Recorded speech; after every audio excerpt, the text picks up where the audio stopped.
All right. We are live and back and better than ever. Welcome, everybody. Phil Nagy on Sports, joined as always by Kit on the left coast this evening. Sorry for the delay. As you mentioned, if you were on the stream, it was Mrs. Nagy on Sports' birthday today. So got done celebrating that.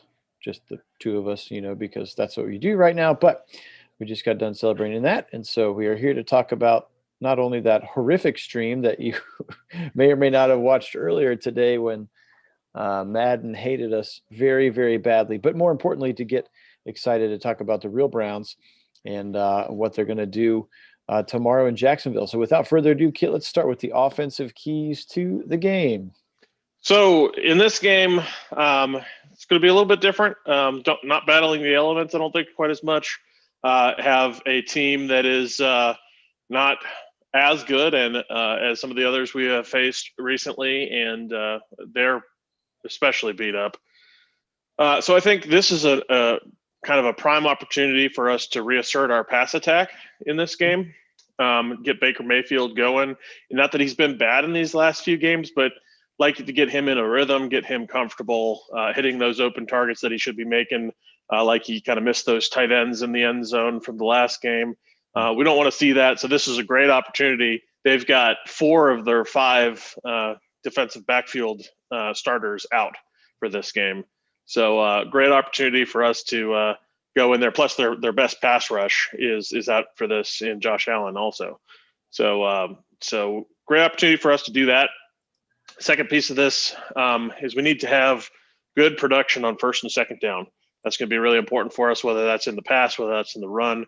A good balanced attack will help there, but that first and second down in particular, not getting that good production on those downs, so that if we do get to third downs, hopefully they're primarily third and short, not the third and mediums to third and longs. And then the last piece of this, we all know Joe Schobert, but we all know how he's a good guy, good character guy, can lead an offense, not the best tackler, and we've got some of the best guys at breaking the tackles. You're not going to put an arm tackle on a Nick Chubb or a Kareem Hunt, and if you do what we've all seen Schobert do, where you just kind of lunge at a guy and hope to take him down, that ain't going to work. They're just much too shifty and can run right through that. So the last key here is to break tackles to pop those big runs. I think we're going to see that, but that's going to be important for us. Great. And what about that defensive side? Again, more guys out certainly for the Browns on the defensive side of the ball. What are our defensive keys to the game? Yeah, so adding Takitaki and Denzel Ward and Porter Gustin to that list of, with Myles Garrett not going to be there for our defense, that certainly doesn't help.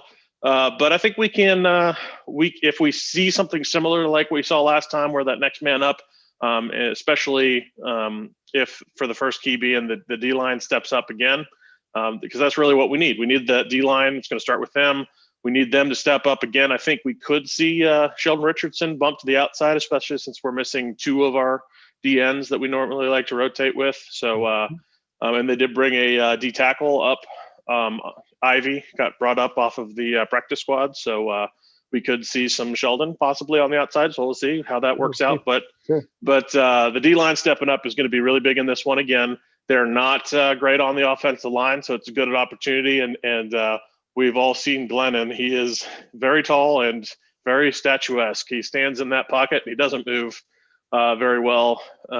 So we should have lots of opportunities if we just generate some pressure to get to him and get those opportunities going. Which leads into the next piece, is really driving that opportunistic defense. If we can get some takeaways, if that's a sack fumble, if that's a pick, it starts with that D line. If we can get those guys going, then we can hopefully disrupt that pocket for him, and then take control of this game if we can take the ball away. For sure. And then the last piece of this is really going to be, we have to eliminate or minimize really their best playmaker, which is definitely Robinson this season. Shark is out. So Robinson being their best playmaker, limiting his impact on this game is going to be big for us. Okay, great. Just finished typing them up. into the comments of the video. I'm going to say hi to Demarion, who's watching and commenting on getting a win and having the Ravens lose and giving us a full game lead. That would be pretty fun leading into that game. Okay, so overall keys for victory for the Browns.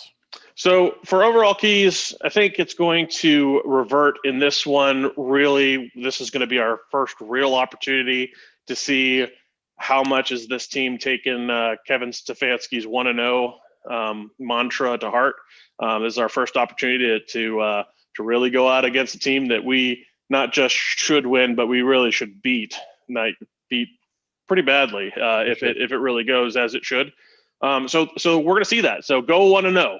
That no complacency. We can't afford to go out there and be like, oh well, we should beat these guys, and then we don't show up, and then we end up in a struggle of a game. We don't want that, because that's how good teams lose in the NFL. So if we can go out there and play that 1-0, 1-0 mentality without the complacency on the field, and give it the very best effort we have, we should be just fine. Second piece of this is really feeding on complementary energy. What I mean that is that it's that complementary football, but we're going to have plays, and whether that's on the offense or on the defense or on special teams, we're going to have plays made. It's getting the team and acting like a team. I really think we've seen recently examples of the team really gelling and coming together in really positive and good ways. I think we can point to the Goddard kind of bullying Denzel Ward on the sideline there, and Mac Wilson giving him a big pop out of to knock him out of bounds, and a couple other examples of where that team mentality is really coming through. If we play for each other on this team, then we should be just fine, and I think we'll do really well. And then the last piece of this is going to be take advantage of that good weather. We've got good weather for once. We actually have nice 70s. It'll feel balmy compared to Cleveland. It should be relatively light winds. I think it's no more than 6 or 7 miles an hour in the forecast. And just there had been some chance of maybe some scattered showers earlier, but it's looking like that may have cleared out for Sunday, and it's going to be just some overcast. So talk about kind of pristine, ideal football weather. That's pretty much the best you're going to get, the best you could hope for. Yeah, for sure. We'll absolutely take that. Again, we don't really need to dwell much on today's sim because it was awful. I don't know what the hell that was. It was so Sorry, bad. what the heck? Sorry, Family Channel. What the heck that was? But Madden hates us and loves Mike Glennon. Mike Glennon, 285 and 4 touchdowns with 86% completion. I dare say we don't have to over under that one. But let's do this. What are a couple of names to look for tomorrow on both sides of the ball? So I think you look for Landry. I think this is a really good opportunity to get Landry going. I've been calling for him for a number of weeks now. I think he is kind of the heart and soul of this team, kind of behind the scenes heart and soul of this team. He hasn't really been doing as much on the field, but this is a really good opportunity for him to just really make a statement. Go out there, get himself that touchdown, get himself a bunch of chunk yardage. I think he can and will do that in this game. I'm very hopeful that will actually come out in this one. But I think that's something that I'd really like to see for him, especially with listening to him talking after one of the practices this week.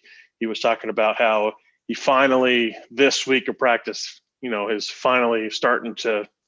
This was a good week of practice for him. He's finally starting to get right from the injuries that he sustained. He talked about it being an emotional drain. He really needed that bye. That was really important for him. So this should hopefully be a really good, he said it was a great week of practice for him, and hopefully this will be a week for him to kind of show up and be big in the offense. Other folks that I think we should be looking out for on this one, hopefully Hooper and Abercrombie are going to be, lighting it up out there. Of course, you can't go wrong with Nick Chubb and Kareem Hunt. Those guys have to play. They're way too important to this scheme and what we want to do out there, imposing our will. Flipping it over to the defensive side. Actually, let me give a quick shout out because we don't talk a lot about the special teams. But Jamie Gillen was huge in that last game, and Parkey has been stellar. In fact, if he hadn't had that one blocked, which was no fault of his own, that was the tackle and guard that really kind of failed. If you listen to Prefer, he was not happy about that. But I think he made that field goal. Parkey's has been solid. Gillen has been great. So look for them to have good games again. Hopefully we're not punting a lot, but or kicking field goals for that matter. But I do want to give them a shout out because they've been really solid for us. We haven't talked a lot about them.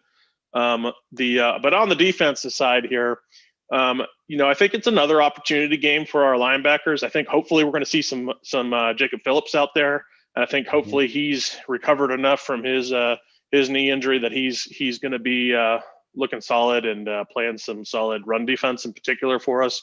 And then hopefully getting into those zones and making something happen.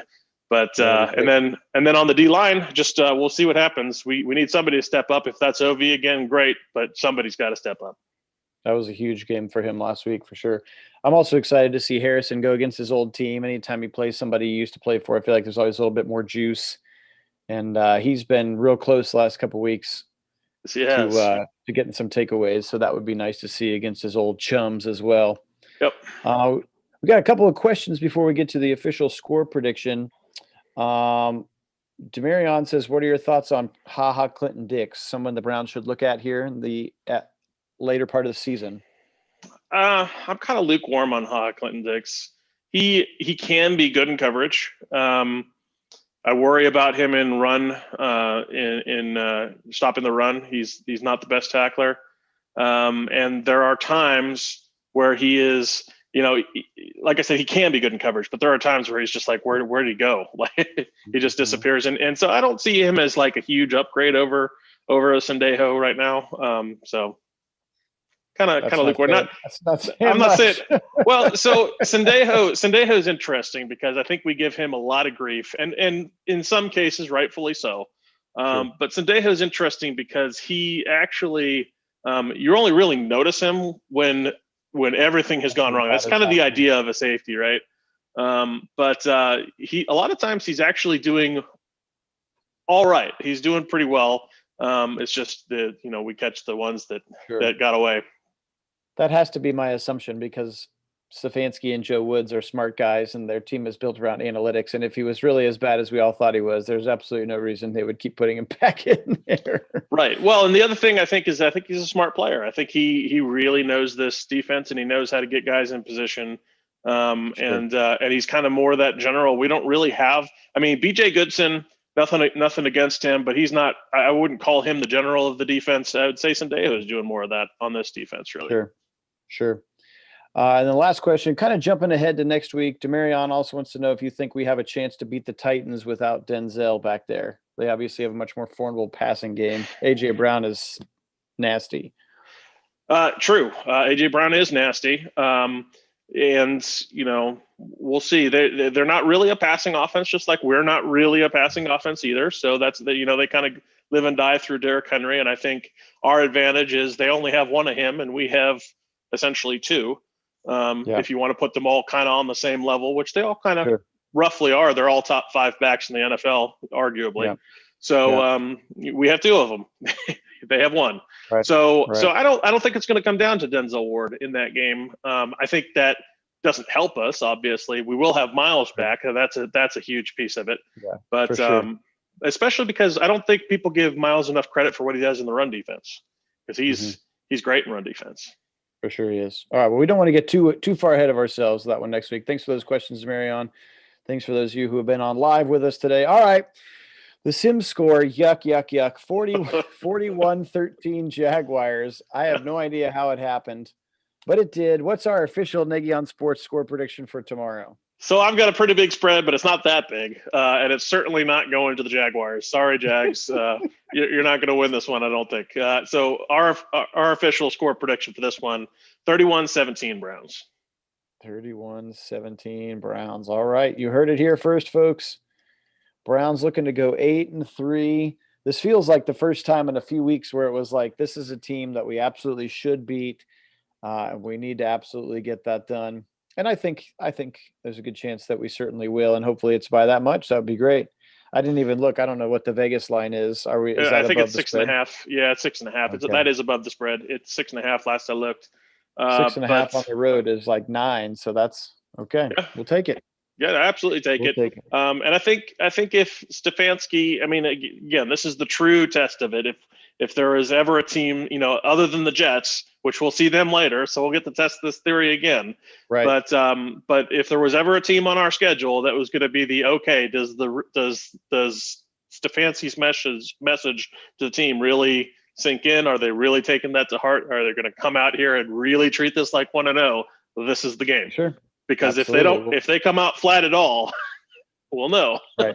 Right. Yeah, and I definitely think, especially after blaming it on the elements for a couple of weeks, how much of that was true or not, it would be yes. Just like you said, it'd be nice to get the offense rolling again and put another 35 spot up on somebody. Absolutely. Because we're going to need more than one offensive touchdown in 3 games, right, moving forward. So, yep. All right. Well, thank you again, always to the subscribers. Thanks to Kit for those awesome keys as always. And for those of you who are going to watch this later, no worries. Jump in on the chat next time you can. We'll see you tomorrow night, Sunday night, for our debrief of the game. And hopefully these keys will have come to fruition and we will have gotten that big old W and that 8-3 feeling. I feel which good. Would be awesome. That would be real awesome. Because this was what we were 7. Was it 7-3 or 7-4? When Hoyer got pulled for Manziel and I think we were downhill. 6-4. I think we were 6-4 at that point. I thought I remembered when we fell apart after we played Atlanta or something. Anyway, not a big deal. We're not going to talk about the past right now. We're looking forward, and we're excited about this game. So, again, really appreciate it. Thank you, everybody, and we'll get out of here the way we always do. Go.